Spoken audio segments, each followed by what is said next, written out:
लोग dynamic state of body constituent concept of metabolism के बारे में पढ़ेंगे। Dynamic state of body constituent concept of metabolism।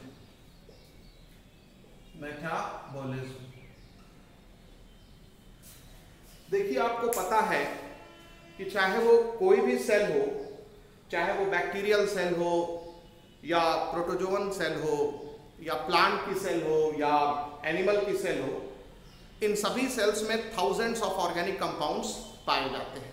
ठीक है, और इन ऑर्गेनिक कंपाउंड्स यानी कि जो बायोमोलिक्यूल्स होते हैं, ये एक सर्टेन कंसंट्रेशन में पाए जाते हैं। इनका एक फिक्स्ड अमाउंट होता है सेल में, और इस कंसंट्रेशन की यूनिट होती है मोल्स पर सेल या मोल्स पर लीटर। ठीक है, तो आपने दो चीजें यहां पर सुनी कि किसी भी सेल में thousands of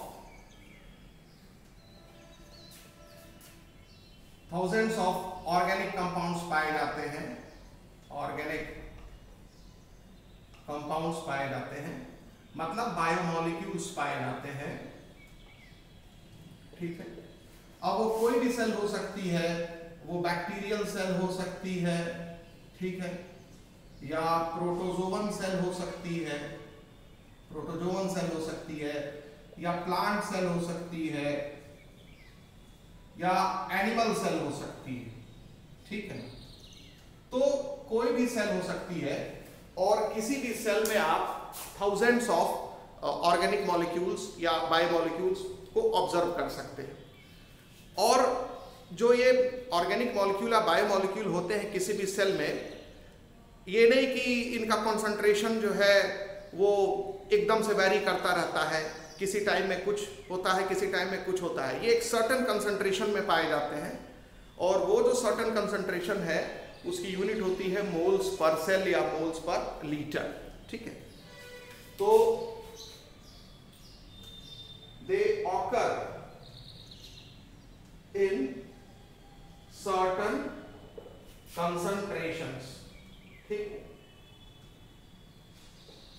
they occur in certain concentration, और ये जो कंसंट्रेशन होता है इसकी यूनिट जो होती है मोल्स पर सेल या मोल्स पर लीटर से बताई जाती है। ठीक है, तो मोल्स पर सेल या मोल्स पर लीटर में इसको बताया जाता है। ठीक है, अब नेक्स्ट जो चीज आपको ध्यान रखनी है कि one of the greatest discovery made was that the biomolecules have a turnover, यानी जो बायोमोलिक्यूल्स जो है उनका एक टर्नओवर होता है, यानी जो बायोमोलिक्यूल्स हैं वो कॉन्स्टेंटली किसी दूसरे बायोमोलिक्यूल में चेंज होते रहते हैं और किसी दूसरे बायोमोलिक्यूल से बनते रहते हैं। मतलब लगातार बायोमोलिक्यूल का निर्माण होता रहता है और ये टूटते रहते हैं।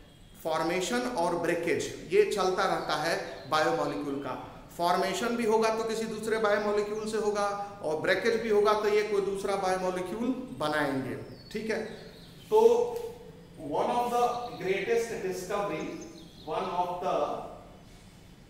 ग्रेटेस्ट डिस्कवरीज मेड, आप इसको ऐसे कह सकते हैं कि जितने भी बायोमोलिक्यूल सेल में पाए जाते हैं वो सब किसी न किसी दूसरे बायोमोलिक्यूल से बनते हैं और खुद कुछ दूसरे बायोमोलिक्यूल्स बनाते हैं। ठीक है, तो one of the greatest discovery ever made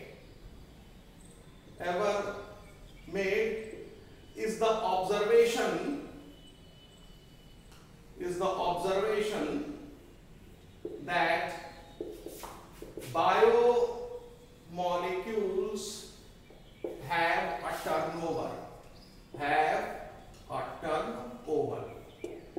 biomolecules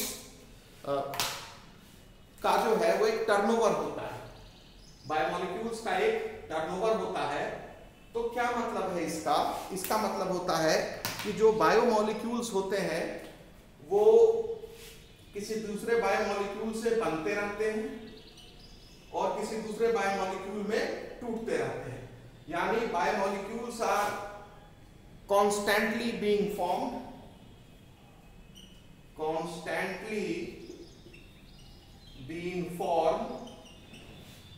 and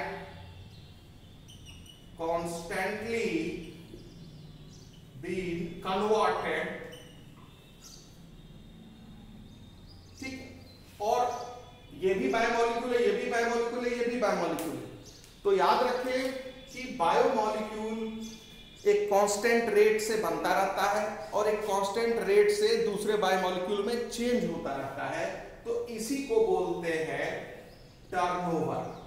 तो अब आपको समझ में आ गया कि what is meaning of turnover. तो टर्नओवर का मतलब होता है बायोमोलिक्यूल का लगातार एक पर्टिकुलर रेट से बनते रहना और लगातार एक पर्टिकुलर रेट से कन्वर्ट होते रहना।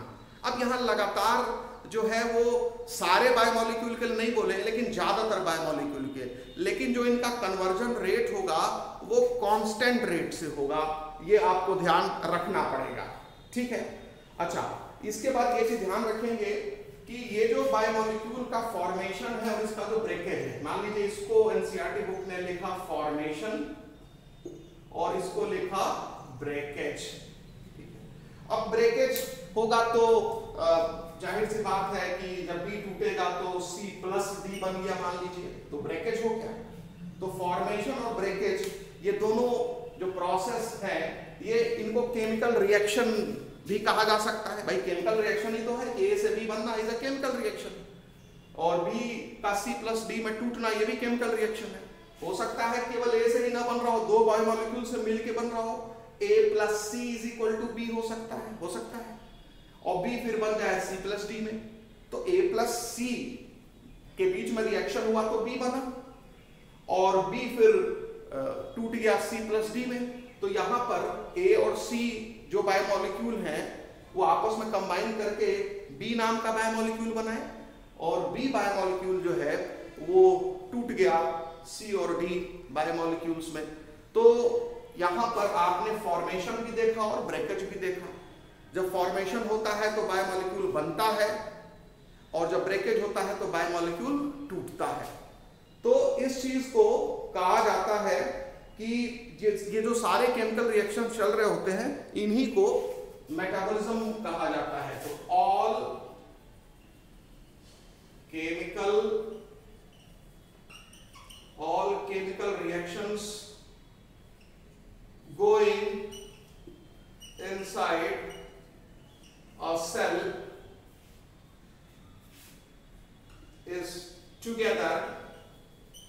are together called metabolism. तो जितने भी केमिकल रिएक्शंस सेल के अंदर चलते हैं उन सबको सम्मिलित रूप से मिला के मेटाबॉलिज्म कहा जाता है, और इन रिएक्शंस को मेटाबॉलिक रिएक्शंस कहेंगे। तो ये जो केमिकल रिएक्शंस आपको दिख रहे हैं, मतलब फॉर्मेशन भी A का B में कन्वर्ट होना, ये भी एक केमिकल रिएक्शन है, ठीक है, ये भी एक केमिकल रिएक्शन है, और ब्रेकेज होना ये भी एक केमिकल रिएक्शन है। ये सब केमिकल रिएक्शन ही है, केमिकल्स के बीच में रिएक्शन हो रहा है। और ये जितने भी केमिकल रिएक्शंस सेल के अंदर चलते हैं इन सभी को सामूहिक रूप से मेटाबॉलिज्म कहा जाता है, और हर केमिकल रिएक्शन को एक मेटाबॉलिक रिएक्शन कहेंगे। ये अलग मेटाबॉलिक रिएक्शन हुआ, ये अलग मेटाबॉलिक रिएक्शन हुआ। तो each chemical reaction is called a metabolic reaction.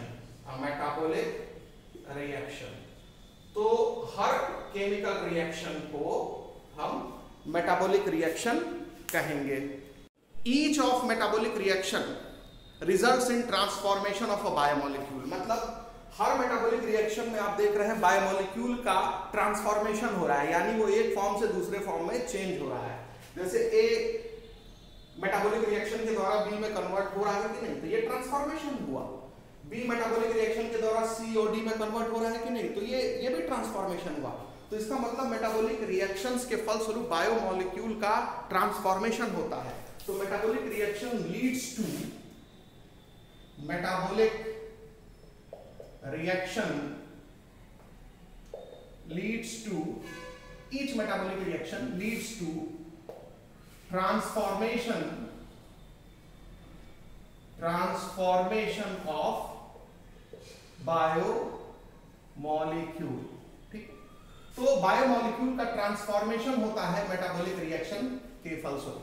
अब एनसीईआरटी बुक में कुछ एग्जांपल्स दिए गए हैं ट्रांसफॉर्मेशन के, जैसे कि पहला एग्जाम्पल है कि जब किसी अमीनो एसिड से कार्बन डाइऑक्साइड निकलता है तो वो अमीन में चेंज हो जाता है।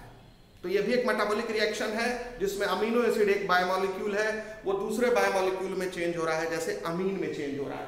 तो जैसे एग्जाम्पल दिया गया है एनसीईआरटी बुक में इसका, तो एग्जाम्पल में एक दिया गया है कि जो अमीनो एसिड्स होते हैं, अमीनो एसिड एक बायोमोलिक्यूल है, ठीक है, इससे अगर कार्बन डाइऑक्साइड निकल जाए तो अमीन बन जाता है।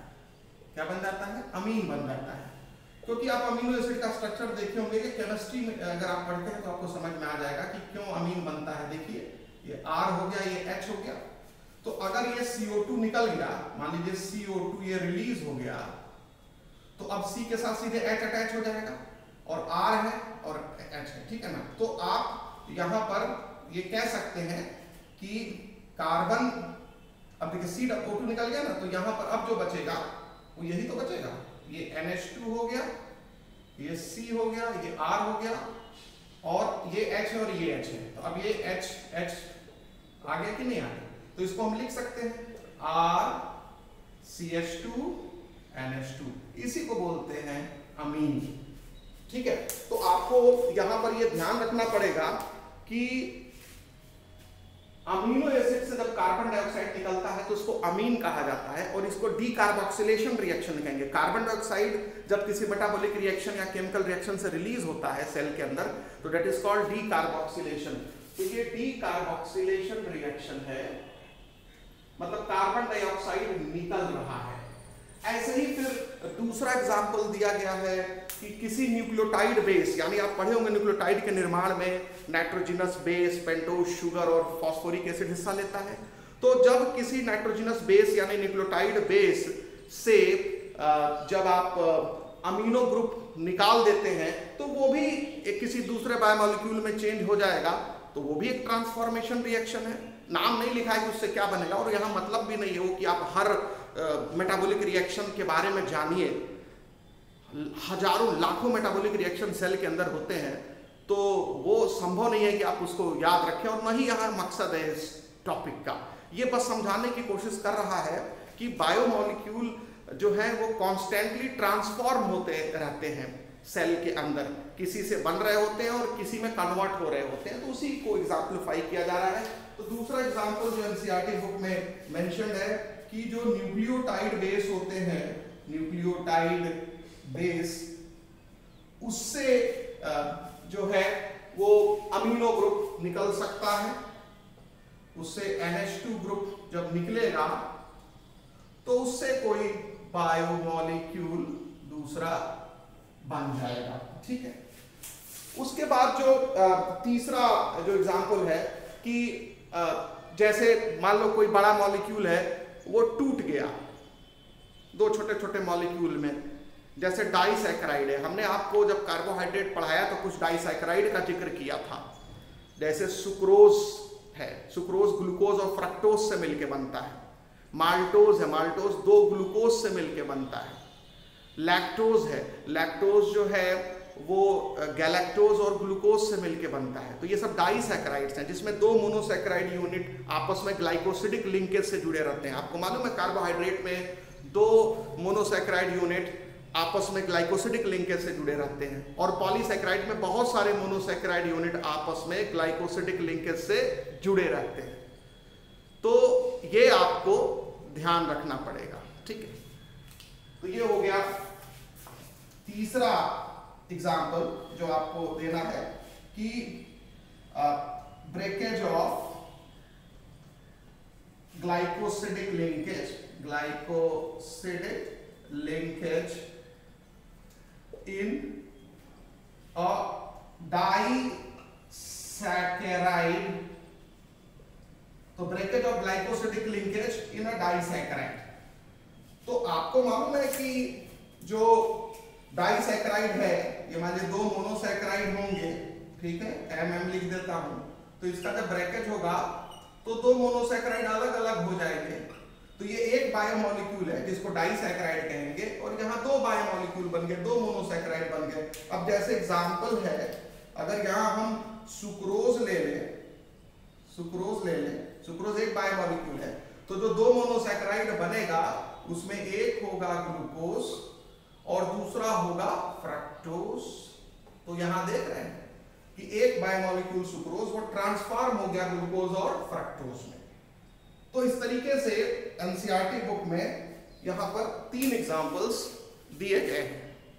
देखिए, जो ब्रेकेज ऑफ डाइसैकेराइड होता है मोनोसैकेराइड में, वो एक हाइड्रोलिसिस रिएक्शन का एग्जाम्पल होता है। हाइड्रोलिसिस का मतलब कि यहाँ पर जो डाइसैकेराइड है वो पानी के मदद से टूटेगा। लिसिस मतलब टूटना और हाइड्रो मतलब पानी, यानी पानी जो है वो जब मौजूद रहेगा तभी डाइसैकेराइड टूट पाएगा और उससे 2 मोनोसैकेराइड यूनिट बन पाएंगे। तो यानी कि जो डाइसैकेराइड है, जिसको कि हम 2 पार्ट में कुछ देर पहले तोड़े थे, तो डाइसैकेराइड को तोड़ने के लिए वाटर की जरूरत पड़ेगी और उससे फिर 2 मोनोसैकेराइड बनेगा। मतलब इसको हम मोनोसैकेराइड, ठीक है, प्लस मोनोसैकेराइड लिख सकते हैं, ठीक। तो याद रखेंगे, तो यहां पर जो 2 मोनोसैकेराइड यूनिट्स है, उसके बीच में ये जो ग्लाइकोसिडिक बॉन्ड है, उसके तोड़ने में वाटर हिस्सा लेता है। यानी वाटर का जो H और OH होता है ये अलग हो जाता है। H और OH में एक से H जुड़ जाता है और दूसरे से OH जुड़ जाता है। यानी ये जो मोनोसैकेराइड और ये मोनोसैकेराइड, इसके बीच में जो बॉन्ड है, ये जब टूटेगा तो इसका कोई एटम खाली हो जाएगा और इसका कोई एटम खाली हो जाएगा, तो इसके एटम से हाइड्रोजन जुड़ जाएगा और इसके एटम से OH जुड़ जाएगा, तो पानी इन्वॉल्व होगा। जितना ज्यादा बॉन्ड ब्रेकेज होगा उतना ज्यादा ही पानी इन्वॉल्व होगा, तो उस रिएक्शन को बोलते हैं हाइड्रोलिसिस। तो एनसीईआरटी बुक ने मेंशन किया है, जो थर्ड एग्जांपल है ट्रांसफॉर्मेशन ऑफ बायोमोलिक्यूल का, उसमें hydrolysis of glycosidic linkage in a disaccharide, ठीक है।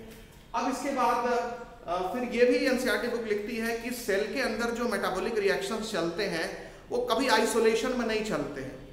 मतलब ये मत सोचिए कि A + B से C बन गया और ये आइसोलेटेड रिएक्शन है, मतलब इसका किसी दूसरे रिएक्शन से कोई लेना देना नहीं है। नहीं, सेल के अंदर जितने भी मेटाबॉलिक रिएक्शंस चलते हैं वो सब किसी न किसी तरीके से डायरेक्टली या इनडायरेक्टली आपस में लिंक्ड रहते हैं।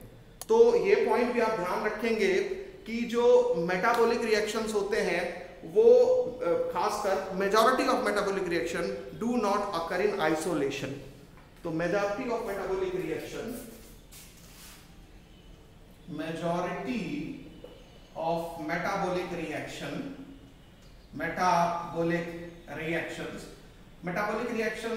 जो सेल में चल रहे हैं, जो केमिकल रिएक्शन सेल में चलते हैं उनको मेटाबॉलिक रिएक्शंस कहते हैं। तो majority of metabolic reactions do not occur in isolation,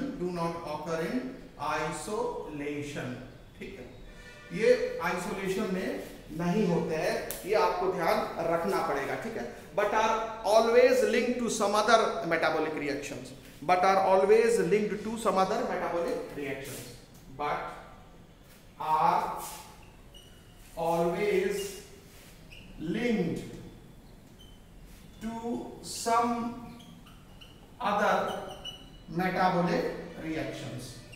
metabolic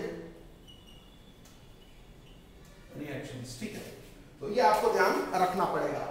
उसके बाद आप दूसरे शब्दों में कह सकते हैं कि जो मेटाबोलाइट्स होते हैं are converted into each other, मतलब metabolites are converted into each other in a series of linked reaction. Metabolites are converted into each other, इसको दूसरे शब्दों में क्या लिख सकते हैं, metabolites are converted into each other in a series of linked reactions,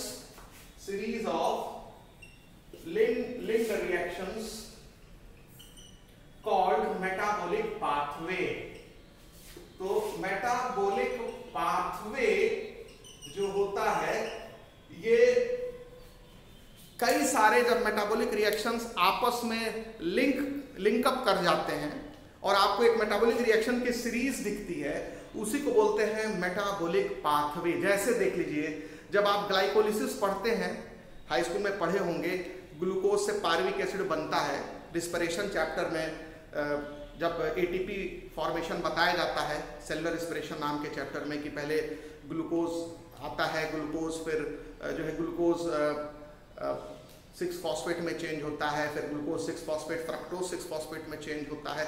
ऐसे ही फिर ये कन्वर्जन 9-10 स्टेप में जाते जाते फिर वो टूट जाता है पायरुविक एसिड में। एक मॉलिक्यूल ग्लूकोज से 2 मॉलिक्यूल पायरुविक एसिड बनता है। तो ये कोई एक रिएक्शन नहीं है, इसमें 10 रिएक्शंस हैं, उनकी सीरीज है। और इस मेटाबॉलिक पाथवे को नाम दिया गया है ग्लाइकोलिसिस, मतलब ग्लूकोज का लिसिस, ग्लूकोज का टूटना। ग्लूकोज 2 कंपोनेंट में टूट गया, ग्लूकोज का ब्रेकडाउन हुआ पायरुविक एसिड में, ठीक। लेकिन ये एक सिंगल स्टेप रिएक्शन नहीं है, ये मल्टी स्टेप रिएक्शन है और उन मेटाबॉलिक रिएक्शन की सीरीज है। So it is a metabolic pathway. तो मेटाबॉलिक पाथवे का मतलब होता है कि जो मेटाबोलाइट्स होते हैं मेटाबॉलिक पाथवे में, metabolites are converted into each other in a series of linked reactions called metabolic pathway. तो इसमें जैसे A है, A से B बनेगा, B से मान लीजिए C प्लस D बन गया, तो फिर C से फिर जो है वो K बन गया, K से फिर L बन गया, L से फिर मान लीजिए N प्लस N बन गया।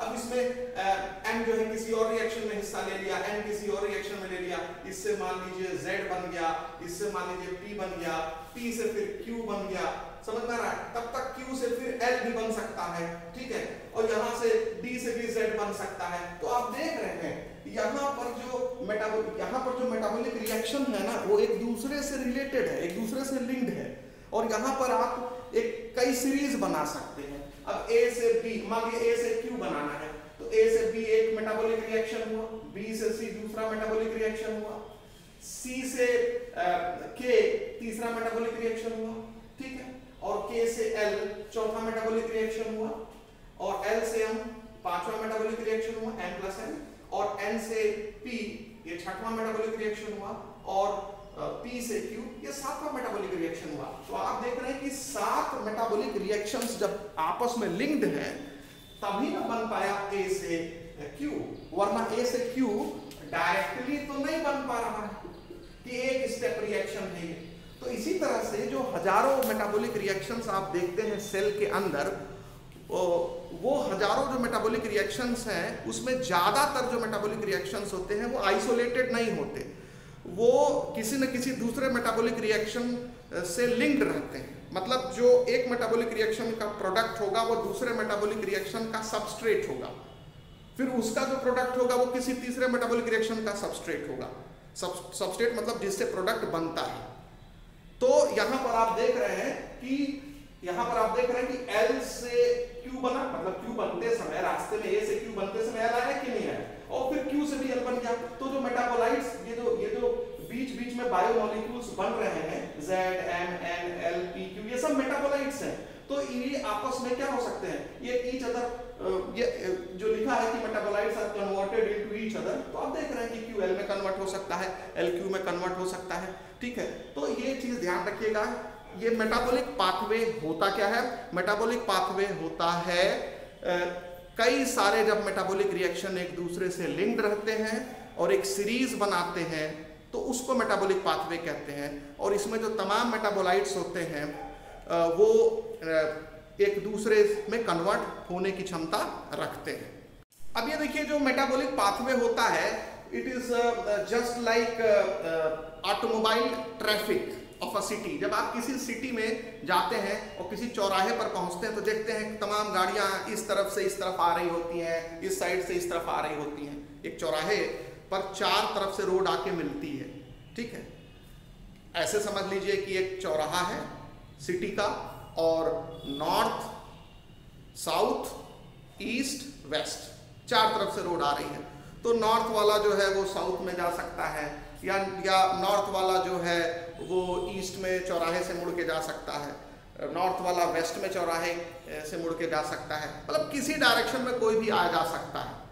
तो ये जो मेटाबॉलिक पाथवे हैं they are similar to automobile traffic of a city. तो ये भी आपको ध्यान रखना पड़ेगा। जो मेटाबॉलिक पाथवे होता है, ये जो आप मेटाबॉलिक पाथवे देख रहे हैं, it is similar to automobile traffic, it is similar to automobile traffic of a city, ठीक है, ट्रैफिक ऑफ अ सिटी। ये क्लियर हो गया। और ये जो मेटाबॉलिक पाथवे होता है ये लीनियर हो सकते हैं या सर्कुलर हो सकते हैं। अब आप देखिए लीनियर मतलब कि, सर्कुलर का मतलब कि जहां से शुरू हुआ था फिर वहीं आके खत्म हो गया। जैसे मान लीजिए ए से बी बना, बी से सी बना, सी से डी बना और डी से फिर ए बन गया। तो ये हो गया circular metabolic pathway, metabolic pathway, ठीक। तो मेटाबॉलिक पाथवे में भी सर्कुलर और लीनियर। और एक होता है मेटाबॉलिक पाथवे कि जैसे के है, के से एल बना, एल से एम बना, एम से एन बना। तो के से एन का बनना ये लीनियर मेटाबॉलिक पाथवे हो गया। यानी इसमें जहां से जिस बायोमॉलिक्यूल से मेटाबॉलिक रिएक्शन शुरू हुआ, ठीक है ना, वापस वो बायोमॉलिक्यूल नहीं बनता है इस पाथवे में। तो मेटाबॉलिक पाथवे जो हो गया वो लीनियर मेटाबॉलिक पाथवे इसको कहेंगे। तो मेटाबॉलिक पाथवे में भी लीनियर और सर्कुलर, ठीक है। तो सर्कुलर का मतलब हो गया कि मेटाबॉलिक पाथवे में जितने भी बायोमॉलिक्यूल्स आपको दिखेंगे वो एक दूसरे से बनते रहेंगे। बी से सी बन गया, सी से डी बन गया, डी से ए बन गया, ए से फिर बी बन गया। यानी बी का लगातार निर्माण होता रहेगा, सी का भी निर्माण होता रहेगा, डी का भी निर्माण होता रहेगा, ए का भी निर्माण होता रहेगा। कहीं से भी शुरू कर दीजिए, ए से शुरू करिए, बी से शुरू करिए, सी से शुरू करिए, डी से शुरू करिए। तो इस तरह का पाथवे को बोलेंगे सर्कुलर पाथवे। और यहां पर क्या है, के से एल बन गया, एल से एम बन गया, एम से एन बन गया, तो फिर एन से फिर के नहीं बन रहा है। तो ये हो गया लीनियर मेटाबॉलिक पाथवे। तो मेटाबॉलिक पाथवे में भी लीनियर और सर्कुलर, ये आपको ध्यान रखना पड़ेगा, ठीक है। और metabolic pathway criss crosses each other, यानी मेटाबॉलिक पाथवे जो है वो एक दूसरे को क्रिस क्रॉस करते हैं। चौराहे पर देखते हैं रोड एक दूसरे को क्रॉस करती है, नॉर्थ साउथ वाली रोड ईस्ट वेस्ट वाले रोड को क्रॉस करती है। जहां क्रॉस करती है वही तो है चौराहा।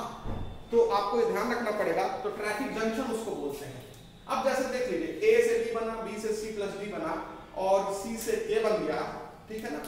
और मान लीजिए सी कुछ सी से ए बन गया और कुछ सी से जो है वो कुछ भी बन गया, इसको मान लेते हैं एफ बन गया, ठीक, क्लियर हो गया।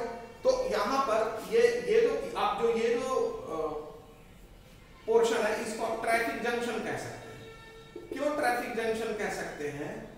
क्योंकि यहां पर जो बायोमॉलिक्यूल बन रहा है वो कई दिशा में भाग ले रहा है, कई मेटाबॉलिक रिएक्शन में पार्टिसिपेट कर रहा है। जैसे ए से बी बना, बी से सी बना, ये लीनियर हो गया, ठीक है। अब जब सी मतलब सी प्लस डी बना, तो ये जो सी प्लस डी बना यानी मेटाबॉलिक रिएक्शन 2 का जो प्रोडक्ट है उससे रिएक्शन, मेटाबॉलिक रिएक्शन एक 3 भी चल रहा है, मेटाबॉलिक रिएक्शन इसको मान लेते हैं नंबर 8 चल रहा है, और इसको बोल देते हैं मेटाबॉलिक रिएक्शन नंबर 9 चल रहा है। यानी C प्लस D किस मेटाबॉलिक रिएक्शन का रिजल्ट है? मेटाबॉलिक रिएक्शन की बात करें तो मेटाबॉलिक रिएक्शन 2 का फलस्वरूप है C और D, और जो C और D बने इससे मेटाबॉलिक रिएक्शन 9 भी ऑपरेट कर रहा है, इससे मेटाबॉलिक रिएक्शन 3 भी ऑपरेट कर रहा है और इससे मेटाबॉलिक रिएक्शन 8 भी ऑपरेट कर रहा है। यानी आप कह सकते हैं कि इन सभी में कौन सा मेटाबॉलिक जो स्टेप है वो एक जंक्शन के रूप में रोल प्ले कर रहा है। यानी इस पूरे मेटाबॉलिक पाथवे में जंक्शन क्या है? जंक्शन ये है, जंक्शन ये है, जंक्शन ये है। देखिए जंक्शन ये भी हो सकता है। देखिए क्यों हो सकता है? क्योंकि इससे एक रिएक्शन ये भी तो हो रहा है, मतलब आप कह सकते हैं इसको रिएक्शन 10 मान लीजिए। तो मान लीजिए ये जो प्रोडक्ट है ये रिएक्शन 5 का प्रोडक्ट है, इससे रिएक्शन 10 भी हो रहा है और इससे रिएक्शन 6 भी हो रहा है, तो ये भी एक जंक्शन हो सकता है, ये भी एक जंक्शन हो सकता है, ठीक है ना। आप देखिए ये L का बनना ये भी एक जंक्शन हो सकता है, K से L बना, ये जंक्शन, इससे तो एक ही डायरेक्शन जा रहा है, सॉरी L जंक्शन नहीं हो सकता क्योंकि K से L बना और L से M ही बन रहा है, Q से L जा रहा है, तो ये जंक्शन आप यहाँ 2 देखेंगे। तो इसका मतलब ये हुआ कि जो मेटाबॉलिक पाथवे होता है उसमें आपको कई जगह ट्रैफिक जंक्शंस भी दिखते हैं। ट्रैफिक जंक्शन का मतलब है कि जो बायोमोलिक्यूल मेटाबॉलिक पाथवे में बना वो बायोमोलिक्यूल बहुत इंपॉर्टेंट है और वो कई सारे रिएक्शंस में हिस्सा ले रहा है।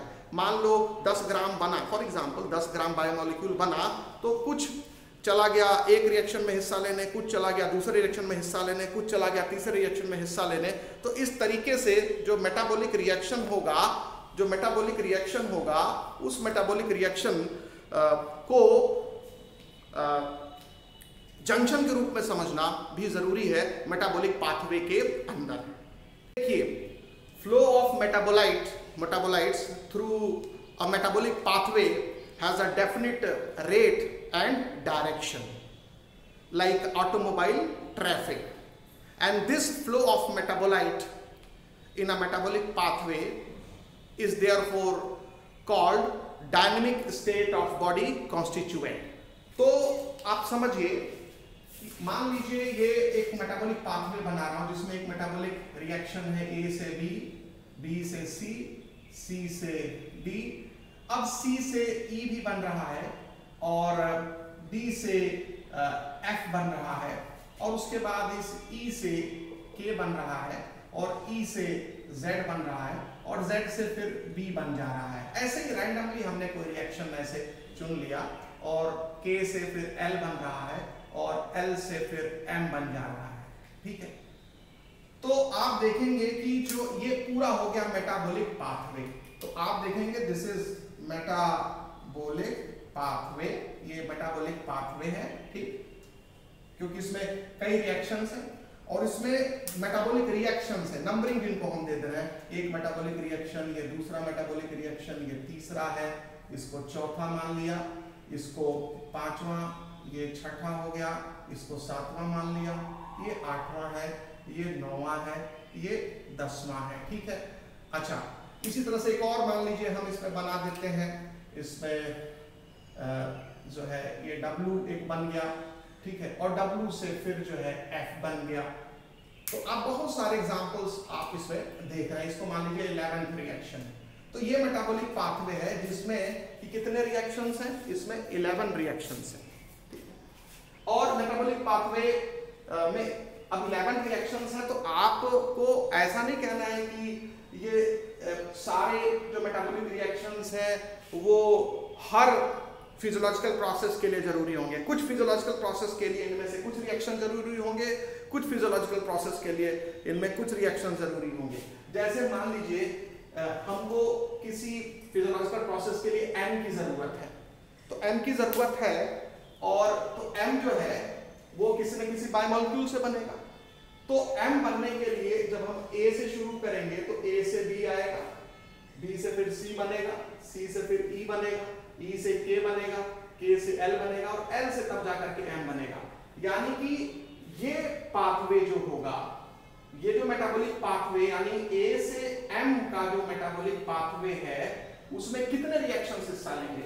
Reaction number 1, reaction number 2, reaction number 5, reaction number 8, reaction number 9, reaction number 10। यानी आपको इस तमाम रिएक्शन में से सिर्फ 1, 2, 3, 4, 5, 6 रिएक्शंस हैं जिनसे कि ए से एम बन सकता है। तो इसका एक डिफिनिट पाथ है और डायरेक्शन है। अगर ए से एम बनाना है तो यही 6 रिएक्शन जो है जरूरी है। बाकी रिएक्शन अगर ना भी चले तब भी ए से एम तो बन ही जाएगा। ये बात समझ में आई? तो हर मेटाबॉलिक पाथवे, ये एक मेटाबॉलिक पाथवे हो गया, ठीक है। और ये मेटाबॉलिक पाथवे बोलेंगे ए से एम बनाने वाला मेटाबॉलिक पाथवे, और इसके अंदर 6 रिएक्शन का एक सीरीज है जिसमें एक बायोमोलिक्यूल दूसरे बायोमोलिक्यूल में, दूसरा तीसरे में, तीसरा चौथे में कन्वर्ट हो रहा है। ये बात समझ में आ गई? अब इसके बाद अब यहां पर आप देखेंगे कि जैसे ऑटोमोबाइल ट्रैफिक चलता है सिटी में, जिसको दाहिने मुड़ना है चौराहे से वो दाहिने ही मुड़ेगा, जिसको बाएं मुड़ना है वो बाएं ही मुड़ेगा, जिसको सीधे जाना है वो सीधे ही जाएगा। तो अब कहने का मतलब है कि जब बायोमोलिक्यूल सी बना तो वो दाहिने भी मुड़ता है, कुछ मॉलिक्यूल उसका, कुछ बाएं भी मुड़ता है, कुछ सीधे भी जाता है। और ये फिक्स रहता है कि इसका कितना कंसंट्रेशन W में चेंज होगा, इसका कितना कंसंट्रेशन E में चेंज होगा, इसका कितना कंसंट्रेशन D में चेंज होगा, ठीक।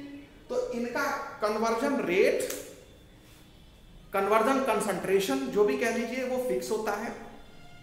किस रेट से वो कन्वर्ट होंगे वो भी फिक्स होता है, और किस डायरेक्शन में जाएंगे। अब E से Z भी बनेगा और E से K भी बनेगा, यानी इस डायरेक्शन में भी जाएगा, इस डायरेक्शन में भी जाएगा। लेकिन K से केवल L ही बनेगा, K से E नहीं बन सकता, K से कोई और चीज नहीं बन सकती, K से सिर्फ क्या बनेगा, L ही बनेगा। यानी इसको सीधे ही जाना है, ये सीधे ही जाएगा, ये ना तो लेफ्ट मुड़ेगा ना राइट मुड़ेगा। तो कहने का मतलब ये है कि इसको तुलना किया गया है, जो मेटाबॉलिक पाथवे में जो केमिकल रिएक्शंस चलते हैं और उनसे जो बायोमोलिक्यूल्स बनते हैं, बायोमोलिक्यूल का से जो नए बायोमोलिक्यूल बन रहे हैं वो फिक्स होते हैं। कुछ बायोमोलिक्यूल से जैसे C से W भी बन गया, C से D भी बन गया, C से E भी बन गया, लेकिन K से केवल क्या बना, L बना, L से केवल क्या बना, M बना इस एग्जाम्पल में। तो सब बायोमोलिक्यूल का फेट फिक्स रहता है कि उसको किससे बनना है और क्या बनाना है। ये नहीं कि अभी C ने W, अभी C जो है वो W में कन्वर्ट हो गया तो अब W B से भी बन जाएगा डायरेक्टली, नहीं, F से W बन जाएगा, W तो F बना रहा है, F से थोड़ी ना बन रहा है। उसी तरह से जैसे आपको अपने घर आना है मार्केट से, तो थोड़ी ना किसी भी गली में घुस जाएंगे। तो ऑटोमोबाइल ट्रैफिक एक रूल को फॉलो करता है, सिग्नल आएगा तो रुकेगा, सिग्नल स्टार्ट होगा फिर जाएगा। तो उसी तरह से अगर मान लो C से D बनना है और D F में कन्वर्ट नहीं हुआ है तो D की मात्रा बहुत ज्यादा बढ़ जाएगी, तो D की भीड़ लग जाएगी, तो C से D बनने का रेट थोड़ा कम हो जाएगा, क्योंकि उसको मालूम है कि D जो हमने अभी बनाया है वो भी खर्च नहीं हुआ है, तो हम जो है वो और इसको नहीं बना सकते, तो हम W के तरफ या E के तरफ मुड़ जाएंगे, यानी इनको बनाने लगेंगे। समझ में आया? मान लो पहले सेम प्रोपोर्शन में C D में कन्वर्ट हुआ, W में कन्वर्ट हुआ, E में कन्वर्ट हुआ। मान लो 9 मॉलिक्यूल थे, 3 इसमें कन्वर्ट हो गया, 3 इसमें कन्वर्ट हो गया, 3 इसमें कन्वर्ट हो गया।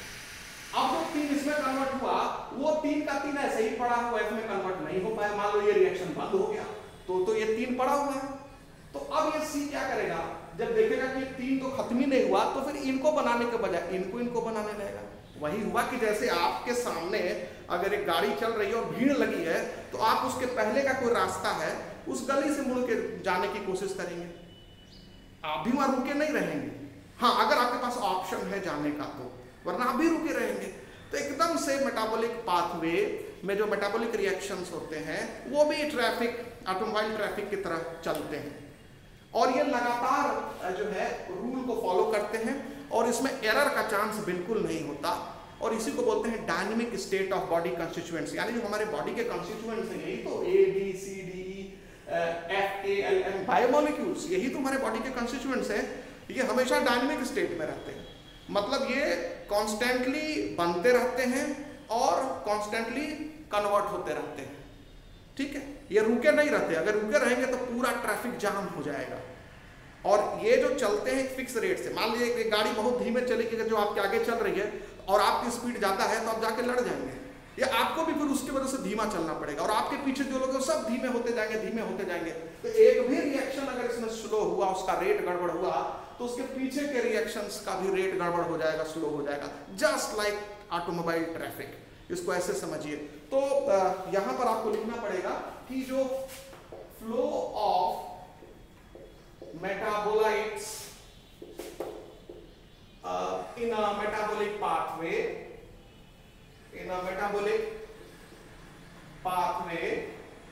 has a definite rate, ठीक है, definite rate and direction. तो flow of metabolites in a metabolic pathway has a definite rate and direction, ठीक है, like automobile traffic, ये तो लिखना पड़ेगा, like automobile traffic, like automobile traffic, ठीक है. और this metabolite flow is called dynamic state of, so this metabolite flow is called dynamic state of body constituent. इसी को dynamic state of body constituent कहा जाता है. यानी जो बॉडी के कॉन्स्टिट्यूएंट्स हैं, जो बायोमोलिक्यूल्स होते हैं, जो बॉडी के कॉन्स्टिट्यूएंट्स होते हैं, जो बायोमोलिक्यूल्स होते हैं, वो जो है डायनेमिक स्टेट में रहते हैं. ये ध्यान रखना है, ठीक है. और ये जो इंटरलिंक्ड मेटाबॉलिक ट्रैफिक होता है, आप सब इंटरलिंक्ड है ना, तो ये जो इंटरलिंक्ड मेटाबॉलिक ट्रैफिक होता है वेरी स्मूथ होता है, बहुत स्मूथ होता है, और विदाउट सिंगल एरर होता है, ठीक है, without single reported mishap for healthy condition. मतलब हमारे शरीर की हेल्थ के लिए ये बहुत जरूरी है कि इनमें से जो रेट है और जो डायरेक्शन है वो बिल्कुल गड़बड़ ना हो, कोई मिसहैप ना हो, कोई एक्सीडेंट ना हो. तो इसलिए जो मेटाबॉलिक रिएक्शन जिस रेट से चल रहा है, जिस डायरेक्शन में चल रहा है, उसी रेट से जब तक चलता रहेगा वी आर हेल्दी. अगर इसी रेट में कोई गड़बड़ी हो गई तो हेल्थ हम लोग का गड़बड़ हो जाएगा.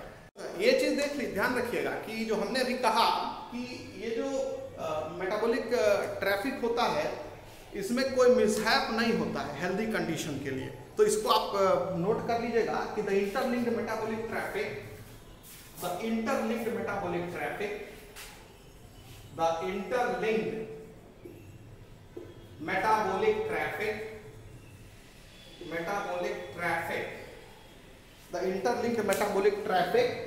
is very smooth and without single mishap for healthy condition, THY, for healthy condition. मतलब आप स्वस्थ रहें, इसके लिए आपके शरीर में ये जो मेटाबॉलिक ट्रैफिक है ये बहुत ही स्मूथ चलता है और एक भी इसमें मिसहैप नहीं होता है. और ए से बी बनने का रेट अगर स्लो हो गया तो आगे सभी कुछ बनने का रेट स्लो हो जाएगा, क्योंकि जब बी बनेगा तभी आगे की चीजें आगे बढ़ेंगी. अगर ये स्लो होगा तो आगे सब कुछ स्लो होगा. और आपको तो चीजें कांस्टेंट रेट से चाहिए जीवित रहने के लिए, तो आपका जीवन प्रभावित होगा. तो आप समझ सकते हैं कि इसमें हर बायोमोलिक्यूल का बनना और उसके बनने का रेट और उसका जो फेट है, यानी उससे जो आगे चीजें होने वाली हैं, सब फिक्स रहता है. वो फिक्स डायरेक्शन को फॉलो करते हैं मेटाबॉलिक रिएक्शन, वो फिक्स रेट को फॉलो करते हैं मेटाबॉलिक रिएक्शन, और एक पूरा मेटाबॉलिक पाथवे के अंदर जो तमाम मेटाबॉलिक रिएक्शंस होते हैं वो स्मूथली चलते हैं. जो इंटरलिंक्ड मेटाबॉलिक ट्रैफिक होता है वो स्मूथ चलता है, विदाउट मिसहैप चलता है, जिससे कि आप हेल्दी बने रहें. अब यहाँ पर एक और इम्पॉर्टेंट चीज है जो आपको ध्यान रखनी है कि जो यहाँ पर हर मेटाबॉलिक रिएक्शन आपको दिख रहा है वो सब कैटालाइज्ड होता है. कोई भी इसमें ऐसा मेटाबॉलिक रिएक्शन नहीं होगा जो अनकैटालाइज्ड रहे, यानी कैटालिस्ट की जरूरत होती है. तो कैटालिस्ट हर मेटाबॉलिक रिएक्शन के लिए नीडेड है. तो लिखोगे each metabolic reaction in a metabolic pathway is catalysed. Each metabolic reaction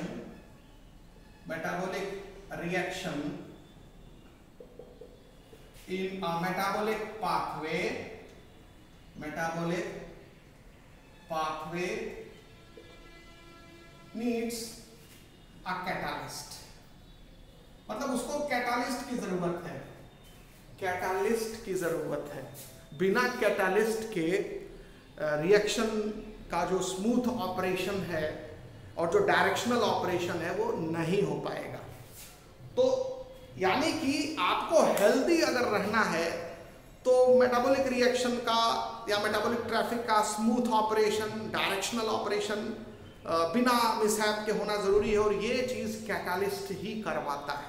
तो एनसीईआरटी बुक ये मेंशन करती है कि each reaction is a catalysed reaction, ठीक है। तो लिविंग सिस्टम में कोई भी रिएक्शन ऐसा नहीं है जो अनकैटालाइज्ड हो, एक भी रिएक्शन ऐसा नहीं है जो अनकैटालाइज्ड हो। So each metabolic reaction in a metabolic pathway needs a catalyst. So all metabolic reactions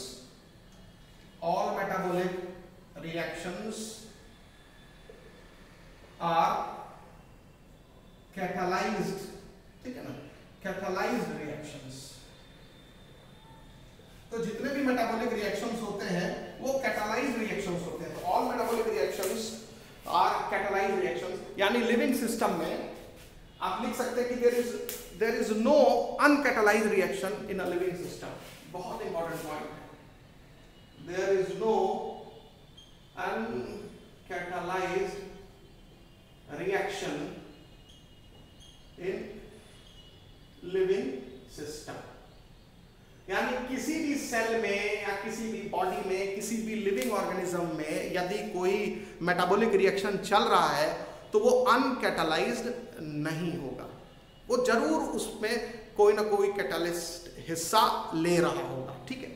अब यहां पर नेक्स्ट पॉइंट लिखेंगे कि इवन कार्बन डाइऑक्साइड जो पानी में डिसॉल्व होता है, मतलब CO2 आप देख रहे हैं आई पानी में डिसॉल्व हो गई, अब बाल्टी में भी पानी है और एटमॉस्फेयर में भी CO2 है, तो आकर के डिसॉल्व हो रहा है, तो वहां नहीं एंजाइम की जरूरत है। मैं लिविंग सिस्टम की बात कर रहा हूं, यानी कि लिविंग सिस्टम में जो पानी है, सेल के अंदर पानी है और सेल के अंदर जो CO2 है, उस CO2 को अगर पानी के अंदर डिसॉल्व होना है तो वहां भी आपको कैटालिस्ट की जरूरत पड़ेगी। तो आप इसको भी मेंशन करेंगे कि even CO2 dissolving in water which is a physical process. Dissolution कौन सा प्रोसेस है? केमिकल प्रोसेस नहीं है, कौन सा प्रोसेस है? फिजिकल प्रोसेस है। तो CO2 का पानी में घुलना जो कि एक फिजिकल प्रोसेस है, it is also a catalyse reaction, ठीक है, कैटालाइज रिएक्शन। और ये बाहर भी हमने बोला कि बाल्टी में आप एटमॉस्फेयर का CO2 जाके डिसॉल्व हो रहा है तो वहां कैटालिस्ट की जरूरत नहीं है, सेल के अंदर कैटालिस्ट की जरूरत पड़ती है। तो मतलब ये हुआ कि CO2 डिसॉल्विंग इन वाटर, पहले तो ये केमिकल प्रोसेस है कि फिजिकल प्रोसेस है, तो ये लिखिए ये physical process, it is a physical process. आप लोग छोटे क्लासेस में पढ़े होंगे फिजिकल प्रोसेस, केमिकल प्रोसेस में क्या अंतर होता है। तो CO2 dissolving in water is a physical process. It also requires a catalyst.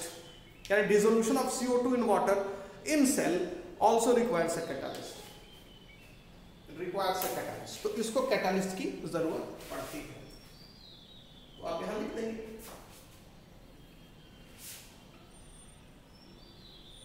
requires catalyst। देखिए ये कैटालिस्ट क्या करते हैं। कैटालिस्ट जो है they hasten the rate of metabolic reaction. Hasten मतलब फास्ट कर देते हैं, रेट ऑफ रिएक्शन को बढ़ा देते हैं, ठीक है, कम समय में ही ज्यादा प्रोडक्ट बनने लगता है। तो कैटालिस्ट जो कि मेटाबॉलिक रिएक्शन के लिए ज़रूरी होते हैं वो मेटाबॉलिक रिएक्शन के रेट को इन्हांस कर देते हैं, हास्टन कर देते हैं। तो आप यहां लिखेंगे कैटालिस्ट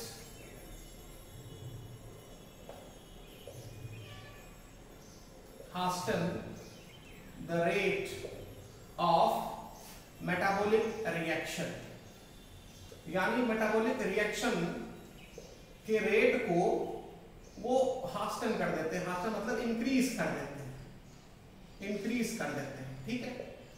और ये कैटालिस्ट जो कि लिविंग सिस्टम में जरूरी होते हैं, आप लोग इनऑर्गेनिक केमिस्ट्री में भी कैटालिस्ट पढ़े होंगे। जैसे अभी जब हमने बायोमोलिक्यूल में पहले आपको पढ़ाया कि हाइड्रोजनेशन ऑफ फैट, मतलब ऑयल को अगर फैट में कन्वर्ट करना होता है तो निकिल कैटालिस्ट के प्रेजेंस में हाइड्रोजनेशन कराया जाता है, तो निकिल भी कैटालिस्ट है ना। तो ये तो शरीर के बाहर की बात हमने की, लेकिन शरीर के अंदर जो कैटालिस्ट होते हैं जो कि मेटाबॉलिक रिएक्शन को इनहांस करते हैं, हास्टन करते हैं, उनको एंजाइम्स कहा जाता है।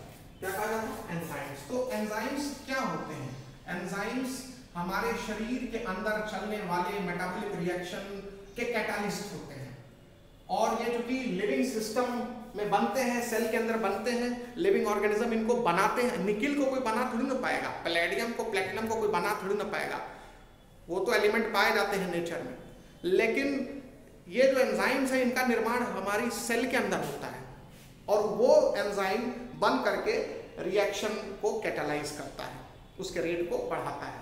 तो एंजाइम्स जो हैं वो शरीर के अंदर बनने वाले कैटालिस्ट हैं, इसीलिए इनको बायो कैटालिस्ट कहा जाता है।